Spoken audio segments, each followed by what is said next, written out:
Today, we're remembering the one and only Jilly Cooper, the queen of bunkbusters whose steamy tales of upper-class chaos, forbidden romances, and horse-mad high society had us hooked for decades.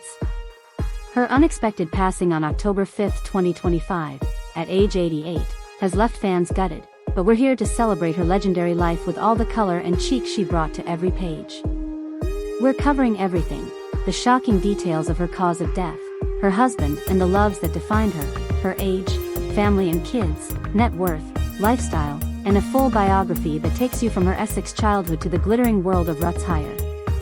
This is gonna be a long, juicy tribute packed with stories from her novels, tributes from fellow writers, and the woman who made us blush and laugh in equal measure.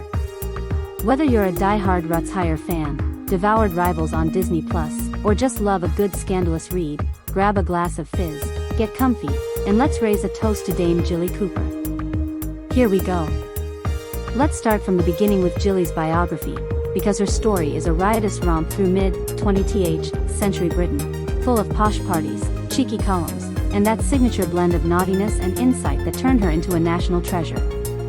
Born Jill Sowlett on February 21, 1937, in Hornchurch, Essex, a leafy suburb of London where the bombs fell during the Blitz, Jilly was the only child of Brigadier W.E. Sowlett, a dashing Yorkshireman with a military mustache and a love for the outdoors, and Mary Elaine Wincup, a homemaker from a family of journalists whose great-great-grandpa founded the Leeds Mercury. Growing up in Ilford during the war, Jilly spent her early years dodging doodlebugs and reading Enid Blyton under the stairs, developing that vivid imagination that would later fill her books with galloping hunks and scheming vixens. Her dad, a strict but adoring figure, whisked the family to Yorkshire during evacuations, where Jilly fell for the moors and the class divides that would flavor her writing. School was a mixed bag. She shone at Godolphin School and Salisbury, voted most likely to write a bestseller, but struggled with dyslexia, which she later joked made her the world's worst speller but the best storyteller. After leaving school at 16, Jilly dove into the working world as a showgirl at a Pontins holiday camp, charming holidaymakers with her wit and legs, but it was journalism that called her home. In 1957, she landed a gig as a receptionist at the fashion mag Queen, where her bubbly personality caught the eye of editor Beatrix Miller. Jilly hustled her way up to copywriter, then reporter for the Sunday Times under Godfrey Smith, penning scandalous columns on sex, marriage, and the absurdities of upper-class life. Her first book, How to Stay Married in 1969, was a cheeky non-fiction hit, followed by How to Survive from 9 to 5, 1970, and Jolly Super, 1971, collections of her columns that sold like hotcakes and established her as the voice of modern womanhood, sassy, sexy, and unapologetically fun. By 1975, Jilly turned to fiction with Emily, her first romance, but it was the Rutshire Chronicles that made her a superstar. Starting with Riders in 1978, a steamy saga of show-jumping rivalries and tangled affairs, the series exploded. Rivals, 1988, topped charts for 40 weeks, and Polo, 1991, was her biggest seller.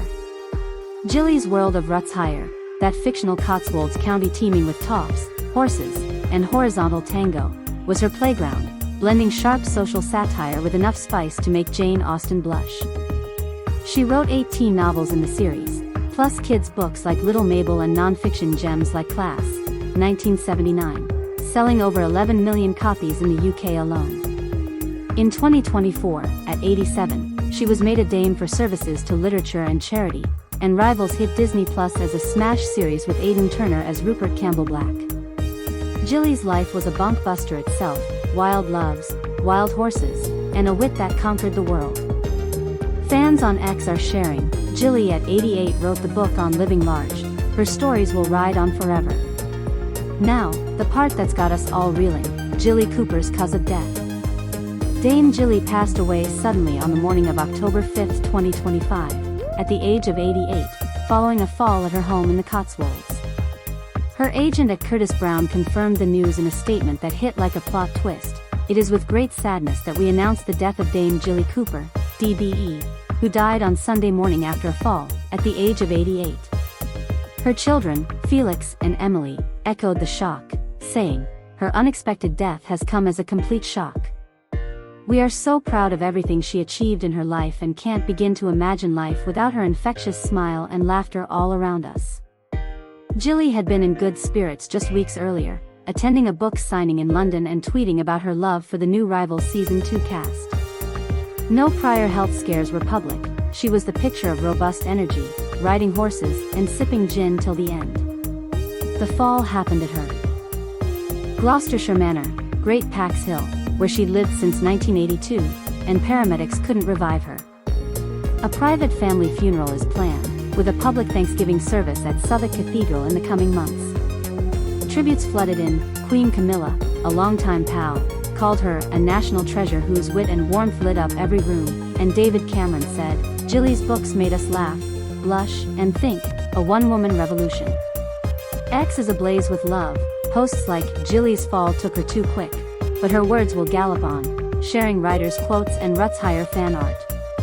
It's a loss that feels like the end of an era, but Jilly's spirit? Still causing a stir. Jilly was 88 when she passed, born February 21, 1937, a ripe old age for a woman who lived every day like it was opening night. At 5 feet 7 inches with that signature bob of chestnut hair, dyed till the end, mischievous eyes, and a laugh that could fill a room, Jilly was the epitome of cheeky elegance.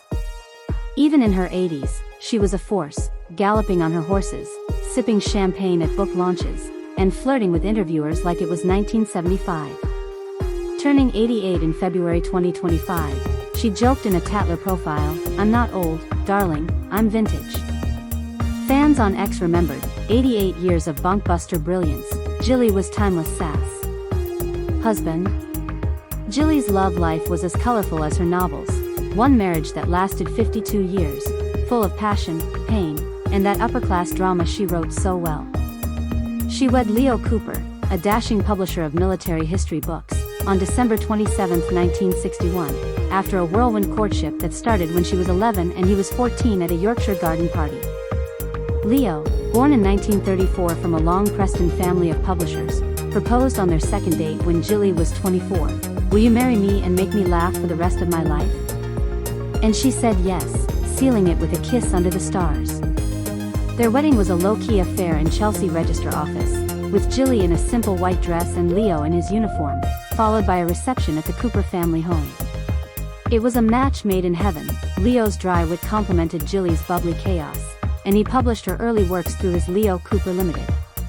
But like any Rutshire romance, it had its storms. Leo's 1981 affair with a young assistant, Sarah Johnson, shattered Jilly, leading to a separation and her iconic line in Jolly Marsupial about husbands who stray like tomcats.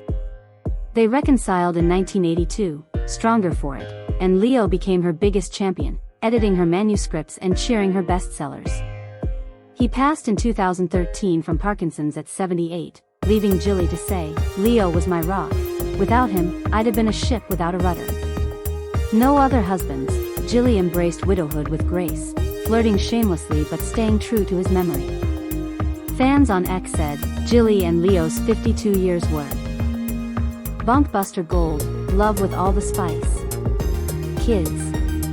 Jilly and Leo had no biological children, but they adopted two, son Felix Cooper in 1967 and daughter Emily Cooper in 1969, turning their Gloucestershire home into a whirlwind of laughter and love. Felix, now 58 in 2025, followed his dad's footsteps into publishing, running a small press specializing in military history and Jilly's works, married with 2 kids of his own. Emily, 56, is the creative one, a journalist and novelist who's penned children's books and collaborated with Jilly on Little Mabel Wins. She's got 3 children, including a son who's studying literature at Oxford, echoing the family's storytelling roots. Jilly doted on her adopted treasures, saying in a 2017 Guardian interview, "Felix and Emily were my miracles. They gave me a family when nature said no." After an ectopic pregnancy early in the marriage, Jilly had accepted childlessness, but adoption filled their home with joy. The grandkids, 5 in total, were her delight, galloping on ponies at Great Pax Hill and starring in her stories as the Little Horrors. In 2025, the kids were by her side till the end, with Felix and Emily announcing her death. "Mom was the shining light in all of our lives." Her love for all of her family and friends knew no bounds. Fans on X gushed, Jilly's 2 kids and 5 grandkids were her Rutshire, a family full of fire. Net worth? At the time of her passing, Dame Jilly Cooper's net worth was estimated at £10 million, about $13 million US, a fortune built on decades of best-selling bunkbusters and that sharp pen that captured the British soul. Her Rutshire Chronicles alone sold over 11 million copies in the UK, with Writers, 1978, and Rivals, 1988, topping charts for months and earning advances of £100,000 each in their day, millions adjusted for inflation. By the 1990s, she commanded £500,000 per book deal, and her non-fiction hits like Class, 1979, and How to Stay Married, 1969, added steady royalties. The 2024 Disney Plus Rivals adaptation, where she served as executive producer, netted her a seven-figure payday, with Season 2 in production for 2026. Speaking gigs at literary festivals pulled £20,000 a pop, and her journalism columns for the Sunday Times in the 60s and 70s laid the foundation. Real estate was savvy. Great Pax Hill, the 17th-century Gloucestershire manor she shared with Leo since 1982, is worth £3 to £5 million, complete with stables for her beloved horses. No flashy yachts or jets, Jilly lived comfortably but colorfully, donating chunks to charities like the British Heart Foundation and animal rescues.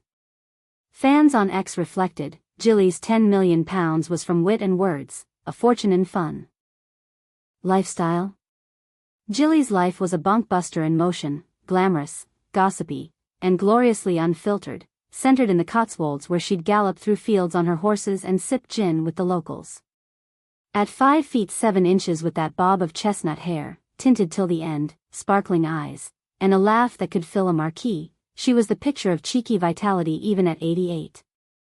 Her days started with strong coffee and the papers in her cluttered study at Great Pax Hill, surrounded by dog-eared manuscripts and horse photos. Diet was indulgent English, roast beef Sundays, afternoon tea with scones, and a cheeky G&T at dusk, but she stayed trim with rides on her thoroughbreds and brisk walks with her Jack Russells, Mac and Trixie.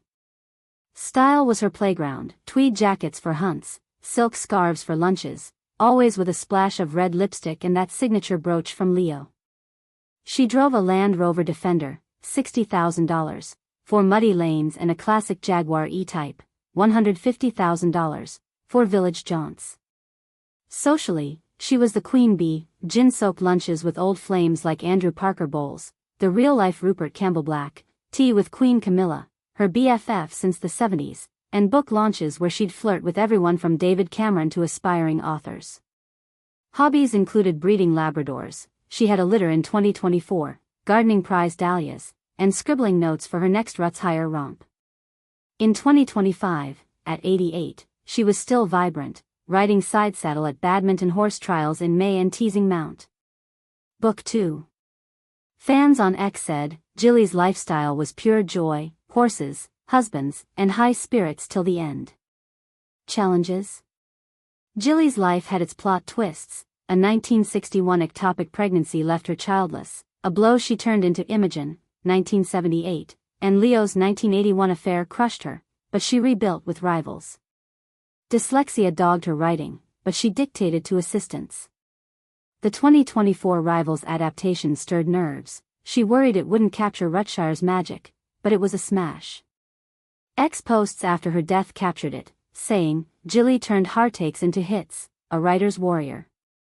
In summary, Jilly Cooper, 88, died on October 5, 2025, from a fall, leaving husband Leo, deceased 2013, adopted kids Felix and Emily, 5 grandkids, and a £10 million legacy of bunkbusters. Her biography, From Essex Girl to Dame of Rutshire, is a riotous read. What's your favorite Jilly book, Writers or Rivals? Drop it in the comments, like to toast her spark, and share with book lovers. Want more on literary queens? Let me know. Thanks for watching, keep the stories spicy, and I'll catch you in the next one. Peace.